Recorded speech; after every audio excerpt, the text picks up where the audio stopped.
Hello all, ఎలా ఉన్నారు? మీకు నేను ఒకటి లిప్ కేర్ ఎలా తీసుకోవాలనేది చూపిస్తాను. ఇప్పుడు వచ్చేది రెయినీ సీజన్, వింటర్ సీజన్ కదా, కంపల్సరీ మన లిప్స్ అనేవి డ్రై అవ్వకుండా మాయిశ్చరైజింగ్ ఉండాలి.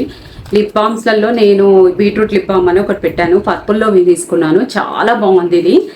కంపల్సరీ మన లిప్స్ అనేవి క్రాక్స్ రాకుండా అండ్ పిగ్మెంటేషన్ అవ్వకుండా మనం లిప్ బామ్ అనేది వాడాలండి. బాగుంటుంది ఇది. నేను చాలా అంటే మీకు వ్యాస్లైన్ కానివ్వండి, ఇది నేను ఓరిఫ్లేమ్ వాడేదాన్ని. ప్రోడక్ట్స్ చాలా బాగుంటాయి. ఇప్పుడు కొత్తగా ఇది పర్పుల్లో బీట్రూట్ లిప్ బామ్ అని బాగా ట్రెండ్లో ఉందనేసరికి సరే అని ఆర్డర్ చేశాను.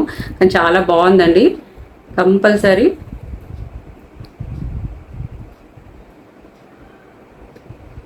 ఎట్ ద టైం టూ అయిపోతున్నాయి మనకి. మంచిగా colouring and at the time moisturising చాలా బాగుందండి. ఇది బీట్రూట్ లిప్ బామ్. దీని కోడ్ కావాలంటే కూడా నేను ఇస్తాను. పర్పుల్లో ఉంది అండ్ మంచి బడ్జెట్ ఫ్రెండ్లీలోనే ఉందండి ఇది మనకు వచ్చేసేసి.